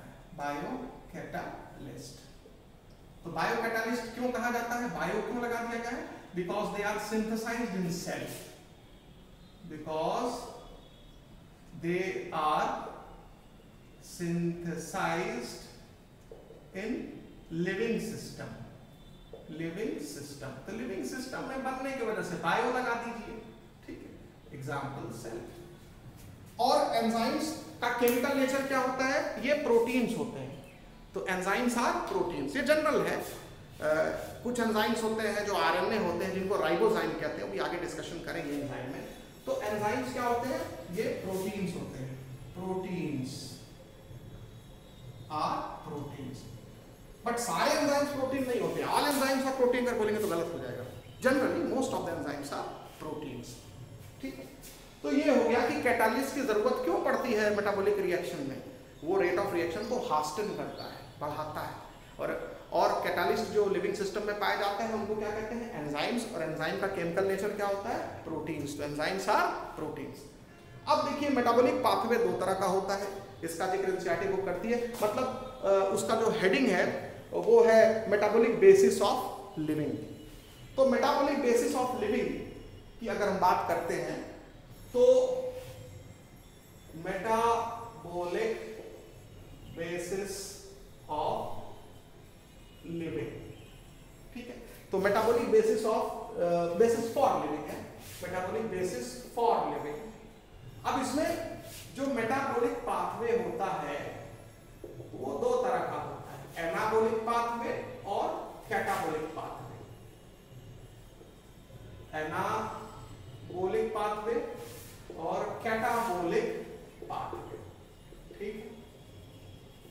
एनाबॉलिक पाथवे में कॉम्प्लेक्स मॉलिक्यूल्स बनते हैं, बड़े मॉलिक्यूल बनते हैं सिंपलर मॉलिक्यूल से, मतलब सिंपलर बायोमॉलिक्यूल्स मिल करके कॉम्प्लेक्स या बड़े बायोमॉलिक्यूल बनाते हैं। तो आप एनाबॉलिक पाथवे में क्या लिखेंगे? इसको बायोसिंथेटिक पाथवे भी बोलते हैं, बायोसिंथेटिक पाथवे भी इसको कहा जाता है। तो एनाबॉलिक पाथवे या बायोसिंथेटिक पाथवे, ठीक है, ये कोई भी टर्म आप यूज कर सकते हैं। और इसमें आप लिखेंगे more complex structure from simpler structure, यानी इसमें सिंपलर स्ट्रक्चर से मोर कॉम्प्लेक्स स्ट्रक्चर बनता है, मोर कॉम्प्लेक्स स्ट्रक्चर बनता है। यानी इसमें सिंपलर बायोमॉलिक्यूल से कॉम्प्लेक्स बायोमॉलिक्यूल्स बनते हैं। इसको ऐसे भी लिख सकते हैं, मतलब सिंपल बायोमॉलिक्यूल से, जिनका स्ट्रक्चर बहुत सिंपल होता है, उससे कॉम्प्लेक्स बायोमॉलिक्यूल बनते हैं जिनका स्ट्रक्चर काफी बड़ा होता है, कॉम्प्लेक्स बायोमॉलिक्यूल्स बनते हैं। आपने कोलेस्ट्रॉल का स्ट्रक्चर देखा होगा ना, 4 रिंग वाला, कितना बड़ा मॉलिक्यूल था जिसमें 27 कार्बन थे। वो एसिटिक एसिड से बनता है, 2 कार्बन वाले कंपाउंड से बनता है। तो एनाबॉलिक पाथवे का एग्जांपल हो गया एसिटिक एसिड से कोलेस्ट्रॉल का बनना, ठीक है। यानी एग्जांपल दे रहे हैं CH3COOH, हम लिख रहे हैं एसिटिक एसिड। तो एसिटिक एसिड से कोलेस्ट्रॉल का बनना, कोलेस्टेरॉल रिंग का बनना, कोलेस्ट्रॉल का बनना, ये एग्जांपल हो गया एनाबॉलिक पाथवे का। एक सिंपल बायोमॉलिक्यूल से कॉम्प्लेक्स बायोमॉलिक्यूल बन रहा है, छोटे बायोमॉलिक्यूल से बड़ा बायोमॉलिक्यूल बन रहा है। या एनाबॉलिक पाथवे का आप और भी एग्जांपल दे सकते हैं, बहुत सारे अमीनो एसिड आपस में जुड़ करके प्रोटीन बनाते हैं कि नहीं, protein is a string of amino acid. तो बहुत सारे अमीनो एसिड आपस में मिल करके प्रोटीन बना लेते हैं, तो वो भी एनाबॉलिक पाथवे का एग्जांपल है। तो दूसरा एग्जांपल आप लिख सकते हैं अमीनो एसिड जो है, यानी कि मैनी अमीनो एसिड्स कंबाइन करते हैं तो जा करके क्या बनता है, एक बड़ा सा प्रोटीन बनता है। तो ये हो गया किसका एग्जांपल, बायोसिंथेटिक पाथवे का एग्जांपल, एनाबॉलिक पाथवे का एग्जांपल। अच्छा, जो कैटाबॉलिक पाथवे होता है, कैटाबॉलिक पाथवे में जो कॉम्प्लेक्स फॉर्म होता है वो टूट जाता है और उसे सिंपलर फॉर्म बनता है। ठीक इसी का उल्टा समझ लीजिए। तो कैटाबॉलिक पाथवे जो होता है ये ब्रेकडाउन पाथवे होता है। ठीक है, तो आप कह सकते हैं इसमें कॉम्प्लेक्स स्ट्रक्चर से सिंपलर स्ट्रक्चर बनता है, सिंपल स्ट्रक्चर बनता है। या आप कह सकते हैं कि कॉम्प्लेक्स बायोमॉलिक्यूल से इसी का उल्टा, जब ये इसमें कन्वर्ट हो जाए, कॉम्प्लेक्स बायोमॉलिक्यूल से सिंपल बायोमॉलिक्यूल बनता है, सिंपल बायोमॉलिक्यूल बनता है। ठीक है, और ये जो सिंपल बायोमॉलिक्यूल बनता है ये डिग्रेडेशन से बनता है। किससे बनता है, डिग्रेडेशन, में टूटेगा तभी ना, डिग्रेडेशन, डिग्रेडेशन प्रोसेस होता है। तो कैटाबॉलिक पाथवे जो है वो एक डिग्रेडेशन प्रोसेस है, उसमें डिग्रेडेशन होता है, ये ध्यान रखेंगे। ठीक है, ये डिग्रेडेशन प्रोसेस है। अब यहां पर ये भी चीज आपको ध्यान रखना है, जैसे एग्जांपल है ग्लूकोज से लैक्टिक एसिड, ग्लूकोज C6H12O6 है, उसमें 6 कार्बन होता है। ग्लूकोज से 2 मॉलिक्यूल लैक्टिक एसिड का बनना, 2 मॉलिक्यूल लैक्टिक एसिड में टूट जाता है। ठीक, और ये ग्लूकोज से लैक्टिक एसिड जो बनता है ये एक कैटाबॉलिक पाथवे है और ये 10 स्टेप पाथवे है। ये 10 स्टेप में डायरेक्ट नहीं बनता है, ये 10 स्टेप में टूटता है और इसी को बोलते हैं ग्लाइकोलिसिस। क्या कहते हैं, ग्लाइकोलिसिस। एनसीईआरटी बुक में लिखा है। पहले इसमें पार्विक एसिड बनेगा, पार्विक एसिड के बाद फिर 2 लैक्टिक एसिड बनेगा एनारोबिक कंडीशन में। आप पढ़ेंगे मसल्स में, लीवर में लैक्टिक एसिड बनता है ड्यूरिंग एनारोबिक कंडीशन। तो ग्लूकोज से पार्विक एसिड बन गया और पार्विक एसिड से फिर लैक्टिक एसिड बन जाता है। अगर ऑक्सीजन नहीं है तो ग्लूकोज का फेट फाइनली लैक्टिक एसिड ही होता है एनिमल सेल में, कुछ बैक्टीरिया में। तो उसका एग्जांपल एनसीईआरटी में लिखा है कि ग्लूकोज से 2 मॉलिक्यूल लैक्टिक एसिड बनना, क्योंकि लैक्टिक एसिड जो है वो 3 कार्बन कंपाउंड है, इसमें 3 कार्बन होता है और इसमें 6 कार्बन होता है। तो 6 कार्बन है तो 2 मॉलिक्यूल 3-3 कार्बन वाले में टूट गया। तो ये ब्रेकडाउन प्रोसेस है, इसका एग्जांपल आपको मिल जाएगा। उसके बाद जो नेक्स्ट इंपॉर्टेंट चीज होती है कि जो एनाबॉलिक पाथवे होता है इसमें एनर्जी कंज्यूम होती है, यानी इसमें एनर्जी इज कंज्यूम्ड। और जो कैटाबॉलिक पाथवे है इसमें जब मॉलिक्यूल टूटता है तो एनर्जी रिलीज होती है, एनर्जी इज रिलीज। तो कैटाबॉलिक पाथवे में energy is released, energy is release, यानी जब एनर्जी कंज्यूम होती है तो आप उसको बोलते हैं कि एंडरगोनिक प्रोसेस, और एनर्जी जब रिलीज होती है तो एक्सरगोनिक प्रोसेस, एनर्जी रिलीज हो रही है। तो ध्यान रखेंगे कि एनर्जी रिलीज और एनर्जी कंज्यूम, ये आपको ध्यान रखना पड़ेगा। ठीक है, अब तो एनर्जी रिलीज होती है कैटाबॉलिक पाथवे में। जैसे मान लीजिए एक ये कंपाउंड है AB, ठीक है, और ये टूट गया A और किसमें, B में टूट गया। तो ये कॉम्प्लेक्स स्ट्रक्चर था, मान लीजिए ये कॉम्प्लेक्स स्ट्रक्चर था और ये क्या है, सिंपल स्ट्रक्चर हो गया दोनों का, सिंपल स्ट्रक्चर हो गया दोनों का। ये बात समझ में आ रहा है, ये कॉम्प्लेक्स स्ट्रक्चर था और ये सिंपल स्ट्रक्चर है। तो इससे टूटने से जो एनर्जी रिलीज होगी, इस एनर्जी को केमिकल बॉन्ड के रूप में स्टोर किया जा सकता है। आपने नाम सुना होगा ADP का, और ADP प्लस इनऑर्गेनिक फॉस्फेट ये इस एनर्जी को लेगा और किस में चेंज हो जाएगा, ATP में। तो ATP एक एनर्जी को स्टोर कर लेता है, यानी कैटाबॉलिक पाथवे में जिस स्टेप पर ब्रेकेज हुआ है तो उसमें एनर्जी रिलीज होगी और उस एनर्जी को फॉस्फेट बॉन्ड बना करके स्टोर कर लेगा अपने में। और जो लिविंग सिस्टम में जो most common energy storage compound होता है उसको ATP कहते हैं, energy storage compound, energy storage compound. इसी को एनर्जी करेंसी कहा जाता है, एनर्जी करेंसी। तो ये एनसीईआरटी को क्या लिखती है कि जो कैटाबोलिक पाथवे में जो एनर्जी रिलीज होती है, कैटाबोलिक पाथवे में जो एनर्जी रिलीज होती है, उस एनर्जी को स्टोर केमिकल बॉन्ड्स के फॉर्म में किया जाता है। और वो केमिकल बॉन्ड किस में देखा जाता है जिसमें वो एनर्जी स्टोर्ड है? एटीपी में देखा जाता है, एडिनोसिन ट्राइफॉस्फेट। ठीक है, ये एक न्यूक्लियोटाइड है, राइबो न्यूक्लियोटाइड है। जनरली न्यूक्लियोटाइड में एक फॉस्फेट होता है, इसमें कितने फॉस्फेट हैं? 3 फॉस्फेट है, जिसमें कि किनारे वाले जो 3 फॉस्फेट में से 2 जो फॉस्फेट बॉन्ड है, एस्टर बॉन्ड, वो हाई एनर्जी बॉन्ड है। तो एटीपी एक ऐसा बायोमोलिक्यूल है हमारे बॉडी के अंदर जो कि एनर्जी को बॉन्ड के रूप में स्टोर करता है। हाई एनर्जी फॉस्फेट बॉन्ड उसको कहते हैं। एटीपी में कितने हाई एनर्जी फॉस्फेट बॉन्ड होते हैं? 2।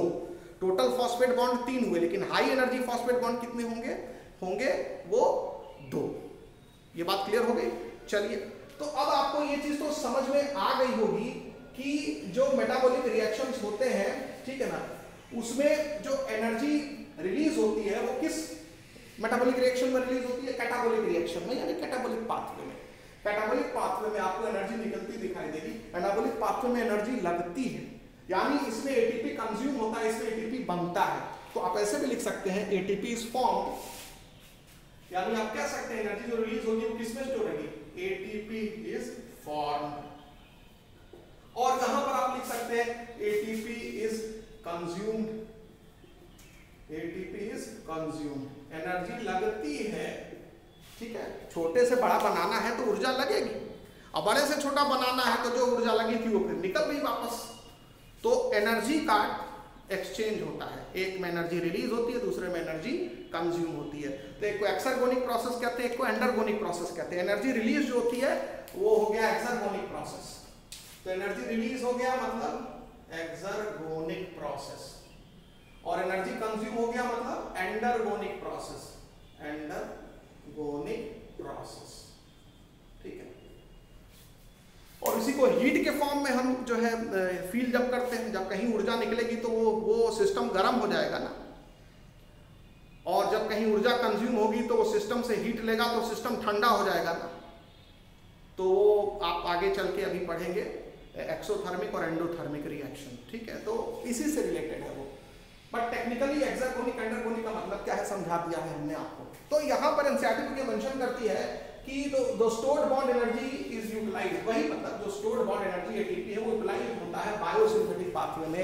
हम मैकेनिकल वर्क करते हैं, दौड़ते हैं, भागते हैं, मैं चिल्ला रहा हूँ, बोल रहा हूँ यहाँ पर, तो उसमें भी एनर्जी लग रही है। आप अपना दिमाग लगा के सुन रहे हैं लेक्चर को, उसमें भी एनर्जी लग रही है। तो ये सब मैकेनिकल प्रोसेस में एनर्जी लगती है। जो बायोसिंथेटिक प्रोसेस होता है, एनाबॉलिक पाथवे होता है, उसमें एनर्जी लगती है, ठीक है ना। मैकेनिकल वर्क में, ऑस्मोटिक प्रोसेस में, ऑस्मोसिस मतलब किसी कंपाउंड को अगर उसके हायर कंसंट्रेशन से लोअर कंसंट्रेशन में जाना है तब तो एनर्जी नहीं लगेगी, लेकिन अगर उसके लोअर कंसंट्रेशन से हायर कंसंट्रेशन की तरफ जाना है तो एटीपी लगती है ना, sodium ion, potassium ion, ATPase pump.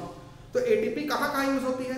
Biosynthetic pathway में यूज होती है, ऑस्मोटिक प्रोसेस में यूज होती है कुछ जहां पर मूवमेंट हो रहा है low concentration to high concentration, mechanical work में यूज होती है। तो जो बॉन्ड एनर्जी है, यानी जो बॉन्ड एनर्जी है, क्यों बॉन्ड एनर्जी बोल रहे हैं? क्योंकि बॉन्ड के रूप में एनर्जी स्टोर है जो कैटाबॉलिक रिएक्शन में बनी है, कैटाबॉलिक पाथवे में। तो bond energy is used in biosynthesis,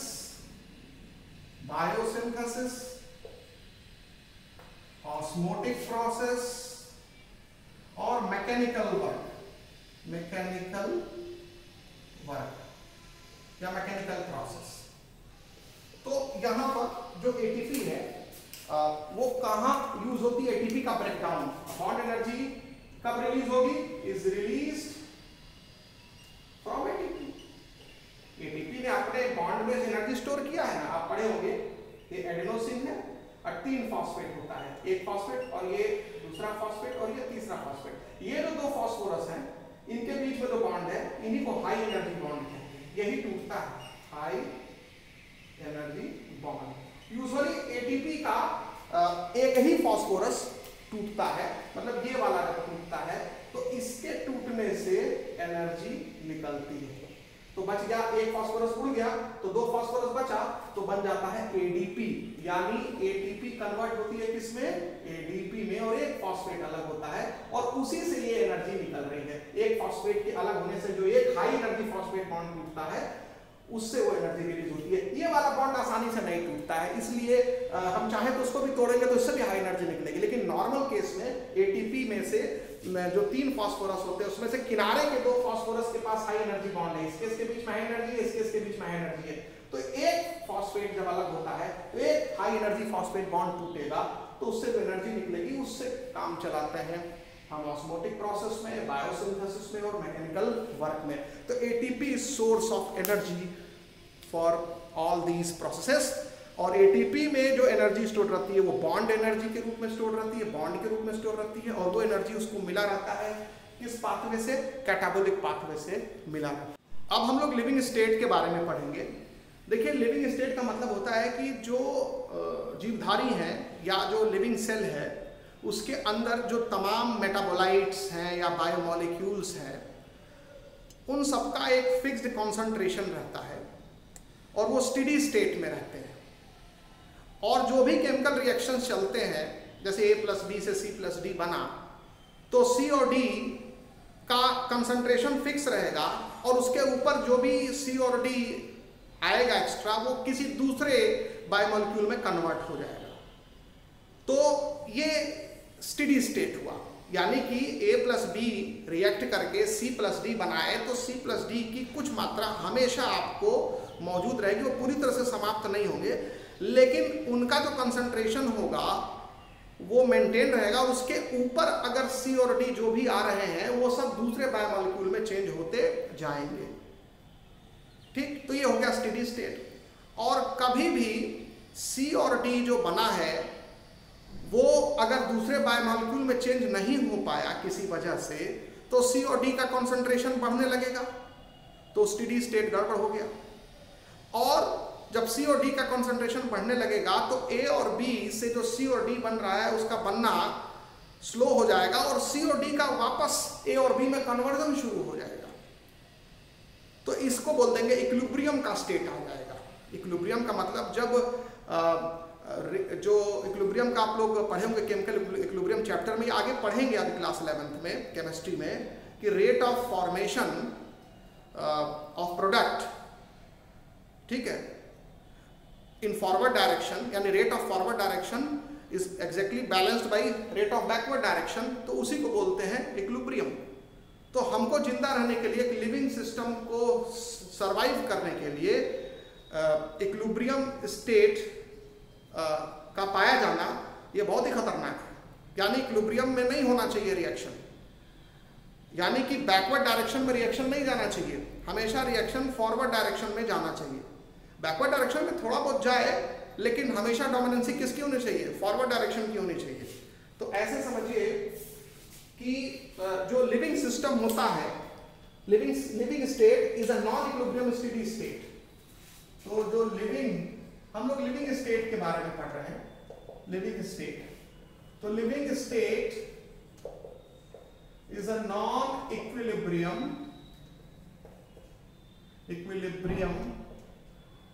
steady state. तो क्या है लिविंग स्टेट? तो living state is a non equilibrium steady state, ठीक है। To be able to perform work, to be able to perform work, तभी काम हो पाएगा, to be able to perform work. तो लिविंग स्टेट जो है वो एक नॉन इक्विलिब्रियम स्टेडी स्टेट होता है और उसी वजह से हम कोई वर्क कर पाते हैं, ठीक है। और उसके बाद जो लिविंग प्रोसेस क्या होता है, जो इस लिविंग प्रोसेस यानी कि सेल के अंदर जो तमाम रिएक्शंस या तमाम कोशिशें जो चल रही होती हैं वो लिविंग स्टेट को नॉन इक्विलिब्रियम स्टेडी स्टेट में रखने की चल रही होती है। मतलब इसको कैसे लिखेंगे आप? तो लिखेंगे living process is a constant effort. तो लाइफ प्रोसेस है living process, living process is a constant effort. तो living process is a constant effort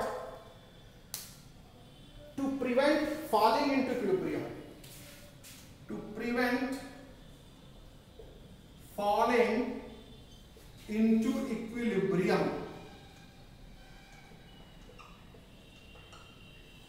समझ में आया? यानी जो भी लिविंग प्रोसेस चल रहे होते हैं सेल के अंदर, वो सब इक्विलिब्रियम पर चीजें ना पहुंच पाए, ना होने पाए, इक्विलिब्रियम ना मेंटेन होने पाए, इसलिए लिविंग प्रोसेस चल रहे होते हैं। तो आप ऐसे समझिए कि जो लिविंग प्रोसेसेस हैं, लिविंग प्रोसेसेस, वो उनका मकसद क्या होता है? Prevent falling into equilibrium. क्योंकि अगर रिएक्शन इक्विलिब्रियम पर आ गया, यानी जो चीज बन रही है वापस कन्वर्ट उसी में हो जा रही है। मान लीजिए A प्लस बी से C प्लस डी बना, और C प्लस डी जब बनेगा तो इसी से कुछ चीजें और बनेंगी, लेकिन C प्लस डी जो है वापस A प्लस बी में कन्वर्ट हो गया, तो इसी को तो इक्विलिब्रियम कहते हैं। तो जब A प्लस बी से C प्लस डी बना और C प्लस डी वापस A प्लस बी में कन्वर्ट हो गया, तो यहाँ बचेगा क्या? पर्याप्त मात्रा में, जिससे कि और भी बायोमोलिक्यूल बनेंगे, नहीं बन पाएंगे। तो अगर कोई भी रिएक्शन मेटाबॉलिक पाथवे में इक्विलिब्रियम पर आ गया, तब तो गए काम से। तो जैसे ही C प्लस डी बनेगा, फौरन ही C से फिर E बनने की कोशिश की जाएगी, D से फिर कुछ और बनने की कोशिश की जाएगी, जिससे कि इसका कंसंट्रेशन बढ़ने ना पाए। क्योंकि ये अगर इसका कंसंट्रेशन बढ़ जाएगा तो ये फिर रिएक्शन बैकवर्ड डायरेक्शन में जाने लगेगा। ये इसको बोलते हैं फॉरवर्ड डायरेक्शन, इसको बोलते हैं backward direction. A plus B से C प्लस डी का बनना, बोलेंगे फॉरवर्ड डायरेक्शन में रिएक्शन चल रहा है। C प्लस डी से A प्लस बी का बनना, इसको बोलेंगे रिएक्शन बैकवर्ड डायरेक्शन में चल रहा है। तो जब दोनों का रेट बराबर हो जाता है तो इसी को बोलते हैं स्टेट ऑफ इक्विलिब्रियम। और जब दोनों का रेट बराबर हो जाएगा तो आपके पास मतलब जितना C प्लस डी बना वो सबका सब A प्लस बी में चेंज हो गया, ऐसे समझ लीजिए। तो फिर जब C प्लस डी कुछ रहा ही नहीं, तो फिर आगे का बायोमोलिक्यूल बनेगा ही नहीं, और फिर उससे और आगे के बायोमोलिक्यूल बनेंगे नहीं, क्योंकि सारे मेटाबॉलिक रिएक्शन तो आपस में लिंक्ड है। तो एक भी रिएक्शन अगर इक्विलिब्रियम स्टेट में आ गया तो आगे के सारे रिएक्शंस प्रभावित हो जाएंगे।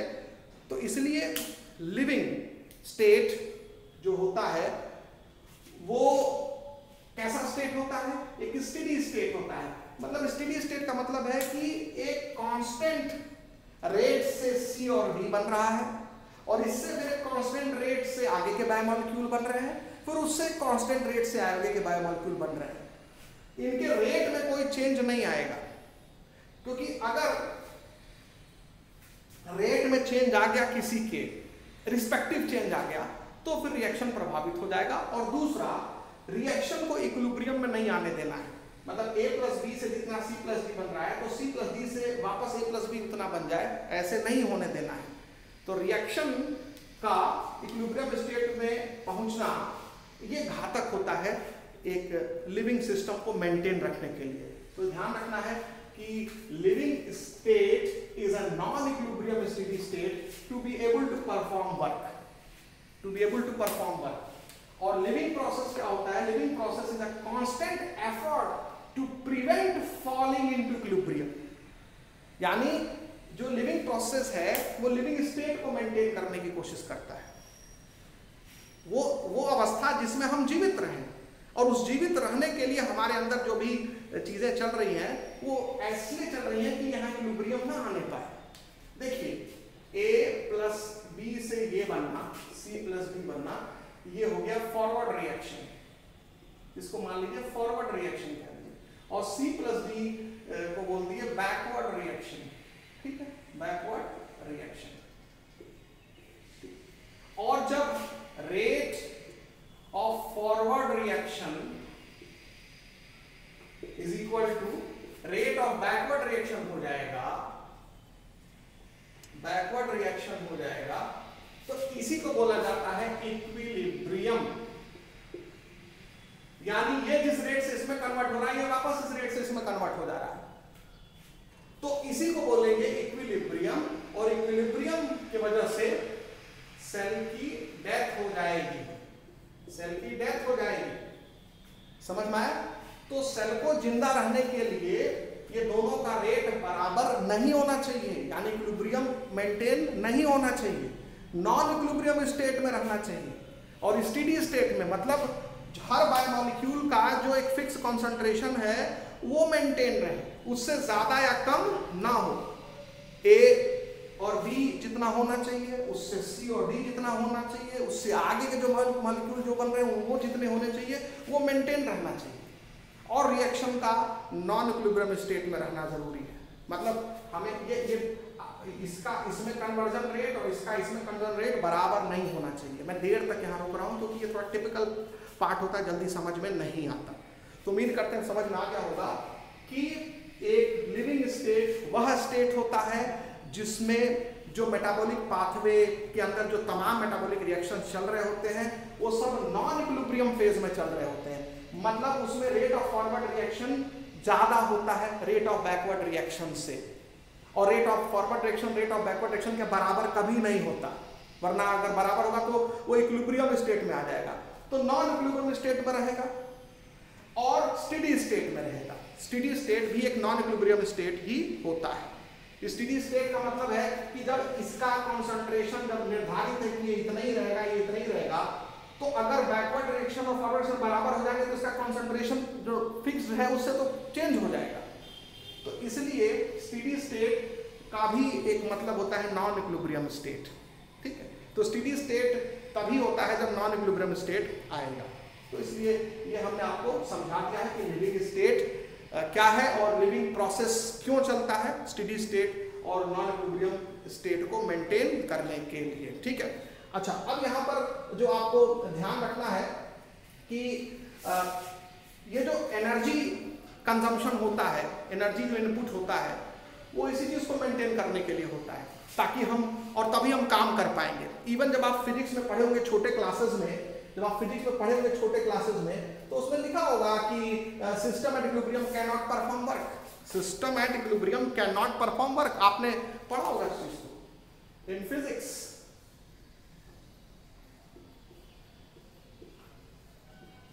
System at equilibrium can not perform work. तो एक जीवधारी को काम करने के लिए उसका अंदर कभी भी इक्विलिब्रियम मेंटेन नहीं होना चाहिए। तो system at equilibrium can not perform work ये फिजिक्स में आपने पढ़ा हुआ है। तो ठीक उसी तरह से लिविंग ऑर्गेनिज्म में भी वर्क जो है करने के लिए उसमें भी अंदर जो भी चीजें होंगी, केमिकल रिएक्शन चल रहे होंगे, वो इक्विलिब्रियम स्टेट में नहीं पहुंचने चाहिए। तो एनसीईआरटी में लिखी है कि as living organism work continuously they can not afford to reach equilibrium. तो as living organism work continuously, living organism लगातार काम करते रहते हैं। काम करने का मतलब यही नहीं होता है कि आप सो के उठ गए और ब्रश कर रहे हैं, बात ले रहे हैं, फिर स्कूल जा रहे हैं, पढ़ रहे हैं, फिर खेल रहे हैं, टीवी देख रहे हैं, यही वर्क नहीं होता। आप जब सो रहे होते हैं तब भी वर्क कर रहे होते हैं। आपके अंदर जो सेल के अंदर केमिकल रिएक्शन चल रहे हैं वो भी तो वर्क ही है, वो भी तो काम ही चल रहा है, तो वो भी वर्क है। तो 24 घंटे आपका शरीर काम कर रहा होता है। ठीक है, तो ये चीज ध्यान रखना, वो वर्क आपको दिखाई नहीं दे रहा है। तो वही कह रहा है एनसीईआरटी बुक कि as living organism work continuously they can not afford to reach equilibrium. They cannot afford to reach equilibrium. To reach equilibrium. तो जिनको भी लगातार काम करना होगा, वो इक्विलिब्रियम से दूर भागेंगे। तो इसका मतलब अगर आपको जिंदा रहना है तो आपके अंदर इक्विलिब्रियम नहीं आना चाहिए। अगर आपको जिंदा रहना है तो आपके अंदर जो बायोमॉलिक्यूल्स हैं वो स्टेडी स्टेट में रहने चाहिए। रिएक्शन एक फिक्स रेट से कन्वर्ट होना चाहिए, मतलब A प्लस B का कन्वर्जन C और D में एक फिक्स रेट से होना चाहिए विद प्रॉपर कंसंट्रेशन होना चाहिए, दैट इज स्टेडी स्टेट।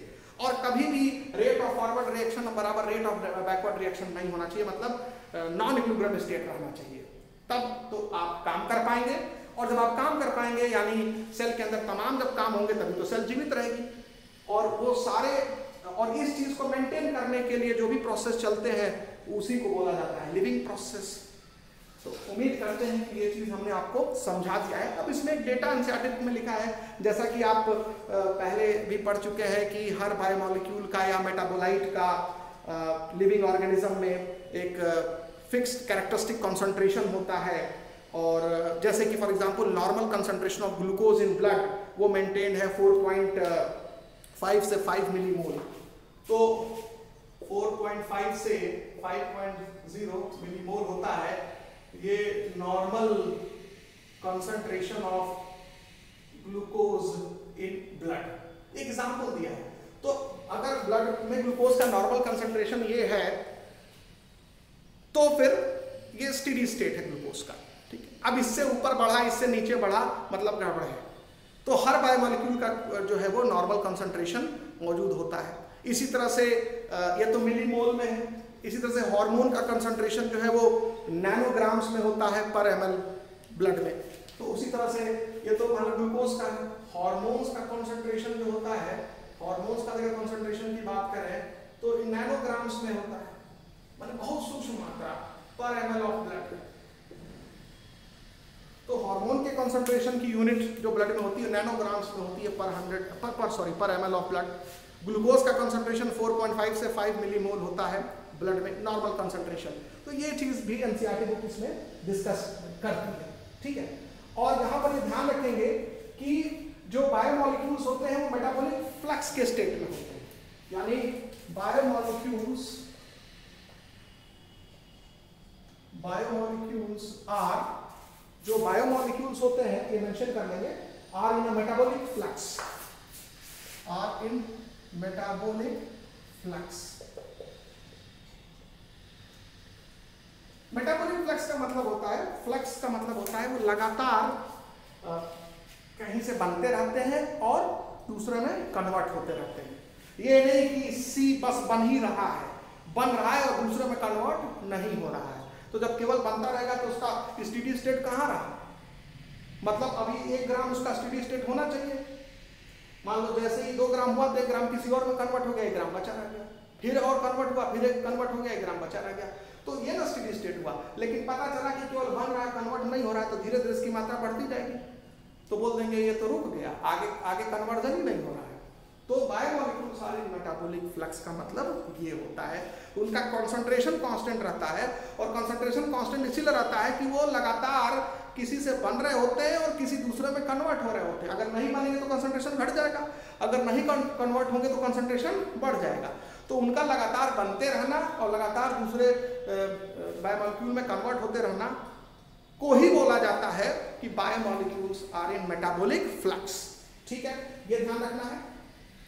और एनी केमिकल, अच्छा कोई भी केमिकल रिएक्शन या फिजिकल रिएक्शन जो होता है अगर उसको स्वतः छोड़ दिया जाए तो कुछ समय बाद वो इक्विलिब्रियम में पहुंच जाता है, इक्विलिब्रियम पहुंच जाता है। ध्यान रखिए, कोई भी केमिकल रिएक्शन अगर A प्लस बी को छोड़ दिया जाए ऐसे ही अपने आप, तो थोड़े समय बाद देखेंगे कि इससे C प्लस डी बनेगा, और C प्लस डी जब कहीं यूज नहीं हो रहा तो वापस किसमें चेंज हो जाएगा, A प्लस बी। तो एनी केमिकल रिएक्शन और फिजिकल प्रोसेस स्पॉन्टेनियसली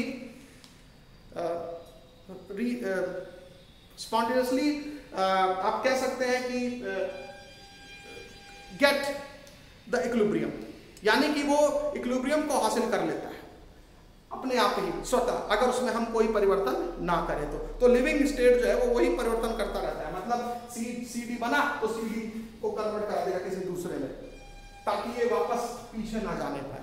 तो ये पॉइंट आप लिख लेंगे कि एनी केमिकल और physical process moves spontaneously to equilibrium. Any chemical और फिजिकल प्रोसेस, एनी केमिकल और physical process, any chemical or physical process moves spontaneously to equilibrium, moves spontaneously to equilibrium।